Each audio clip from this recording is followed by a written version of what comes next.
میں پہلی دفعہ وزیر اعظم صاحب کے ساتھ بہت ادب کے ساتھ یہ اختلاف کروں گا کہ مزید اپنا وقت جو ہے وہ پی ٹی آئی کے ساتھ اس قسم کے پیشکشوں پہ ضائع نہ کیا جائے، کیونکہ یہ لوگ جو ہے وہ یہ مفاہمت کی زبان نہیں سمجھتے، اور یہ دنیا وہی ہے جو بشیر بدر نے کہا کہ کوئی ہاتھ بھی نہ ملائے گا جو گلے ملو گے تپاک سے، یہ نئے مزاج کا شعر ہے ذرا فاصلے سے ملا کرو۔ ٹھیک ہے ڈاکٹر صاحب، آپ اس معاملے کو کیسے دیکھ رہے ہیں؟ حلیمہ خان نے تو یہ کہا ہے کہ جو اس وقت ڈائیلاگ کی بات کر رہے ہیں ان کا پاکستان تحریک انصاف سے کوئی تعلق نہیں ہے۔ وزیر اعظم صاحب نے پیشکش کی ہے، لیکن انہوں نے واضح طور پر یہ بھی کہا کہ اگر کوئی امن و امان کو خراب کرنے کی کوشش کرتا ہے سیاسی مذاکرات کے آڑ میں، تو ایسی کسی کوشش کو برداشت نہیں کیا جائے گا۔ امن و امان کی خرابی برداشت نہیں کی جائے گی اور بلیک میلنگ بھی برداشت نہیں کی جائے گی۔ اوبویسلی دونوں۔ تو اس سے ایک شرط تو پوری ہو گئی بشیر بدر والی کہ ہم فاصلے سے بات کر رہے ہیں اس کے ساتھ، تو ایک پہلو تو اس کا یہ ہے۔ لیکن آپ یہ دیکھیے نا، اگر ملک کے اندر سیاسی طور پر کوئی ایک فریق مطمئن نہ ہو یا وہ ایک خلل پیدا کر رہا ہو قومی ترقی کے عمل میں، سیاسی استحکام کے عمل میں، تو اس کا کیا طریقہ ہے اس سے، یعنی ایک شریفانہ سیاسی طریقہ کیا ہے اس کے ساتھ؟ اس کو انگیج کرنا، اس سے بات کرنا، اس کو ملاقات، اس کو مذاکرات کے لیے مدعو کرنا۔ تو یہ کام وزیر اعظم پاکستان شہباز شریف اپنے گزشتہ 1.5-2 برس کے عرصے میں 2-3 دفعہ کر چکے ہیں، بلکہ نہ صرف یہ کر چکے بلکہ اس وقت بھی جب اپوزیشن لیڈر تھے اس وقت بھی انہوں نے دعوت دی۔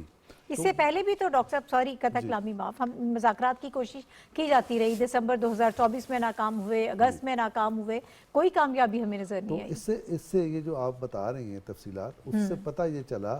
کہ حکومت کی طرف سے ہیجان پیدا کرنے والی قوتوں کو دعوت ہے کہ آئیں، بیٹھتے ہیں اور چیزیں طے کرتے ہیں۔ جی، یہ حکومت کی طرف سے ہو گیا۔ اور دوسری طرف اب یہ دیکھیں کہ حزب اختلاف یا پی ٹی آئی کے الائز کی صفوں میں کیا ہے۔ جی، مختصراً سر 2 جملے، ایک جملہ یہ کہ اس میں قومی جو کانفرنس سو کالڈ ہوئی وہ، اور اس میں یہ جو اس کے لیڈر ہیں راجہ ناصر ہوں یا اچکزئی صاحب ہوں، ان دونوں نے مذاکرات کی بات کی، اور گوہر نے بھی شاید کی، بیرسٹر گوہر نے بھی کی، لیکن اس کی حشر کیا ہوا؟ اس کا حشر کہا کہ جو مذاکرات کی بات کر رہا ہے بانی پی ٹی آئی کی طرف سے، ان کی بہن نے یہ کہا وہ ہم میں سے نہیں ہے، تو وہ اپنا مقام اور اپنی حیثیت کا تعین کر لیں جو پی ٹی آئی کی طرف سے مذاکرات کی دعوت کر رہے ہیں۔ اس کا مطلب یہ ہے کہ پی ٹی آئی اس ملک میں انتشار چاہتی ہے، اور اس کو نمٹنے کے لیے اس کو بلائے، اس کو عزت دیں۔ اگر وہ نہیں کرتی تو پھر آپ یہ دیکھیں کہ یہ معاملہ کیسے نمٹ جائے گا، آپ کی سمجھ میں آ رہا ہے۔ شنیلا، پھر اس کا مطلب ہے کہ سہیل آفریدی کو جو اسٹریٹ موومنٹ کی اس وقت ذمہ داری دی گئی ہے، بیرسٹر گوہر جو مختلف موقعوں پر جیسے ڈاکٹر صاحب بھی کہہ رہے ہیں، انہوں نے بھی مذاکرات کی بات کی ہے، محمود اچکزئی یا دیگر لوگ جن کو ذمہ داری دی گئی تھی، اب ان کو یہ ذمہ داری نہیں دی گئی ہے، اب شاید کمانڈ چینج کر دی گئی ہے، اسٹریٹ موومنٹ جو ہے وہ سہیل آفریدی کو سونپا گیا ہے۔ اب کسی صورت مذاکرات کی جو آفر ہے لگتا ہے کہ اس کو ایکسیپٹ نہیں کیا جائے گا، کیونکہ اب ایک مائنڈ بنا لیا آپ نے کہ ہم نے سڑکوں پر نکلنا ہے، لیکن سڑکوں پر نکلنا ہے یہ کس گراؤنڈ پہ آپ یہ مائنڈ اپنا میک اپ کر سکتے ہیں کہ اس میں آپ کو کامیابی ہوگی؟ ناہید، بات یہ ہے کہ وہ کسی کامیابی کے لیے تو آ نہیں رہے، وہ صرف یہ چاہ رہے ہیں کہ ملک کے اندر انتشار رہے، فساد رہے، اور ملک جو ڈیسٹیبلائز رہے۔ جب ان کو نظر آنا شروع ہوتا ہے کہ کچھ اکانومی بہتر ہو رہی ہے، ملک کے حالات کچھ بہتر ہو رہے ہیں، تو وہ ایک احتجاجی کال جو ہے وہ دے دیتے ہیں۔ اگر آپ تحریک انصاف کے اندر جائیں، ان کے جو سین وائسز ہیں، جو ان کے اندر پولیٹیشن ہیں، جو اپنے حلقوں سے جیت کے آئے ہوئے پرانے سیاستدان ہیں، شاہ محمود قریشی ہو گئے، ڈاکٹر یاسمین راشد ہو گئے، وہ محمود رشید ہو گئے، انہوں نے پھر جیل سے خط لکھا اور کہا ہے کہ مذاکرات کی طرف جائیں، حکومت کے ساتھ بات چیت کریں۔ اسی طرح جو باقی لوگ ہیں وہ بھی یہ بات کریں، لیکن نہ عمران خان سیاستدان ہے، نہ ان کی بہن سیاستدان ہے۔ ان کے منہ سے آپ نہ کوئی خیر کی بات سنیں گے، اور نہ ان کے منہ سے کبھی آپ یہ سنیں گے کہ ہم دوسرے سیاستدانوں کے ساتھ بیٹھ کے بات چیت کرنے کے لیے تیار ہیں، یا ہم ملک کے کسی مسئلے کے اوپر بیٹھ کے بات چیت کرنے کے لیے تیار ہیں، یا کسی مسئلے کا حل نکالنے کے لیے تیار ہیں۔ وہ مسئلے کریٹ کرنا جانتے ہیں، اسی کی بنیاد کے اوپر انتشار جو ہے وہ پھیلانا چاہتے ہیں۔ بھئی آپ بہن ہیں، اگر آپ چاہتی ہیں کہ ہمارے بھائی کے لیے کچھ آسانیاں ہوں، تو آپ کو تو خود بھائی سے بات کرنی چاہیے، اس کو منانا چاہیے کہ دیکھیں حکومت آپ سے مذاکرات کرنا چاہتی ہے،